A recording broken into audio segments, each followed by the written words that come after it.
संकल्प लिया कि रामलला हम आएंगे और मंदिर वही बनाएंगे। जब हम लोगों ने ये संकल्प लिया था तो हममें से कुछ लोग कहते थे कि ये इनका चुनावी मुद्दा है, ये मंदिर नहीं बनाएंगे, और अगर मंदिर बनाएंगे लेकिन तारीख नहीं बताएंगे। तो हम लोगों ने उनको जवाब दिया और अपना एक विशाल भव्य राम मंदिर बन रहा है और 22 जनवरी उनको तारीख भी बता दी। हम लोगों ने फिर संकल्प लिया कि धारा 370 हटाएंगे। लोग कहते थे कि धारा 370 हटेगी तो देश में खून खराबा हो जाएगा। धारा 370 हटा दी गई और मजे की बात रही कि एक मच्छर भी नहीं मरा। तो लगातार भारतीय जनता पार्टी जो संकल्प लेती है वो संकल्प पूरा भी करती है, क्योंकि ये मोदी की गारंटी है।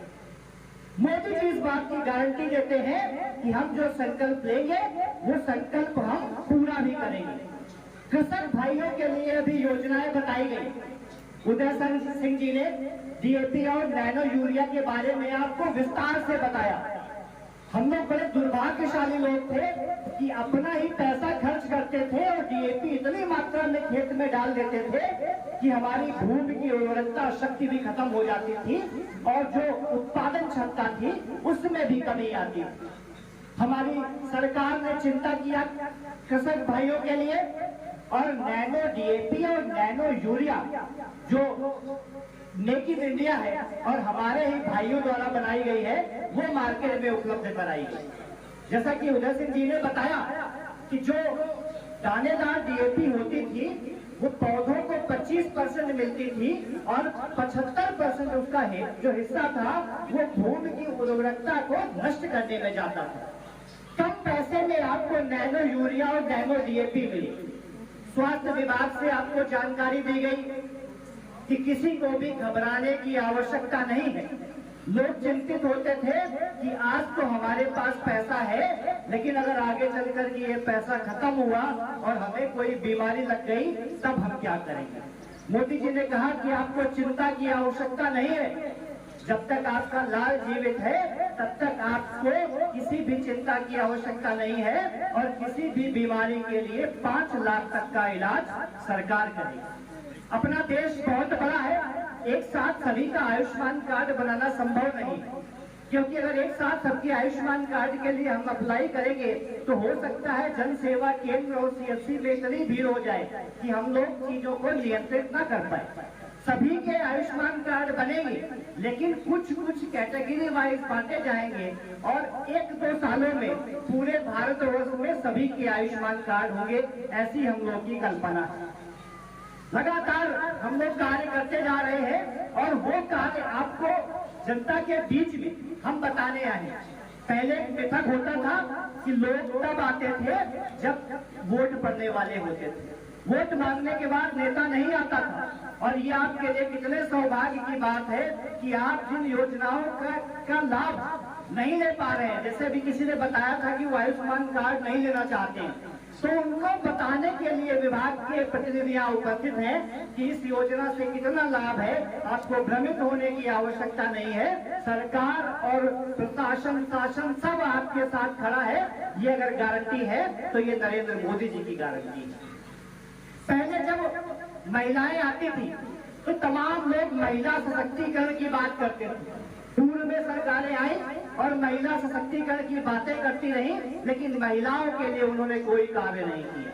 महिलाएं आती थी और अगर उन्हें शौच के लिए जाना होता था तो घर में शौचालय नहीं होता था।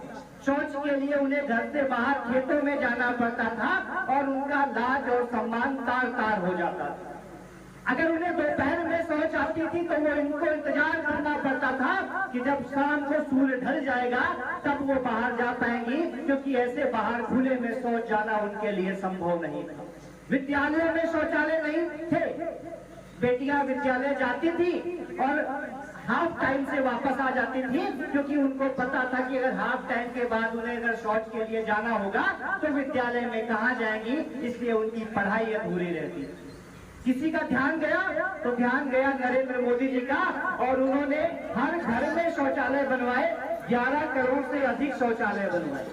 महिलाओं के साथ समस्या होती थी कि जब चूल्हे में वो खाना बनाती थी तो धुएं से उनकी आंखें फूटती थी और उनकी आंखों से आंसू की धारा बहती थी। मोदी जी ने कहा कि मेरे होते हुए किसी भी माता और बहन के आंखों से आंसू नहीं बहेंगे, और उन्होंने उज्ज्वला योजना के तहत हर पात्र महिला के घर में उज्ज्वला सिलेंडर भिजवाया। एक और समस्या होती थी कि सुदूर क्षेत्रों में हम लोग को पानी लेने के लिए जाना पड़ता था, तो उसमें भी घर की महिलाओं का शोषण होता था और हमारे घर की महिलाएं अपने सर पे 1, 2, 3, 4 मटके रख करके बहुत दूर जाकर के घर के लिए पानी लेकर के आती थी।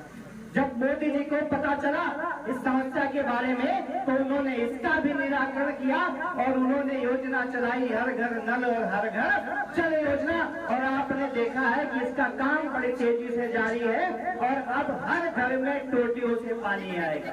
पहले की सरकारों के लोग आते थे और आपने अखबारों में पढ़ा होगा कि किस प्रकार से टोटियां चुरा के ले जाते थे।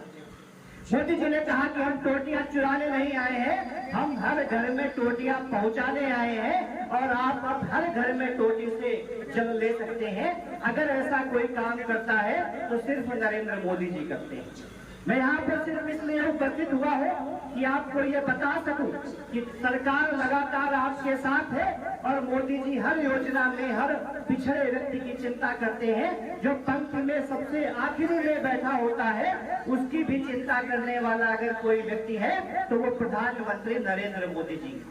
मोदी जी के कंधों को मजबूत कीजिए, क्योंकि जब मोदी जी के कंधे मजबूत होंगे तब हमारे सारे संकल्प पूरे होंगे।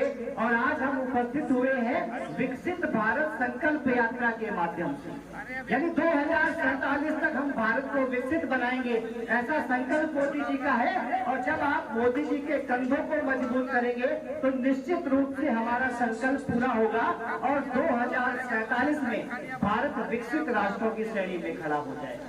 तो जब भी कोई प्रतिनिधि आता है मोदी जी के नाम पे, तो आप मोदी की गारंटी मान के चलिए और उस प्रतिनिधि को जिताइए। जब आप उसको जिताएंगे तो मोदी जी के कंधे मजबूत होंगे और हमारे सारे संकल्प पूरे होंगे। तो एक बार जोर से बोलिए, भारत माता की, भारत माता की। धन्यवाद।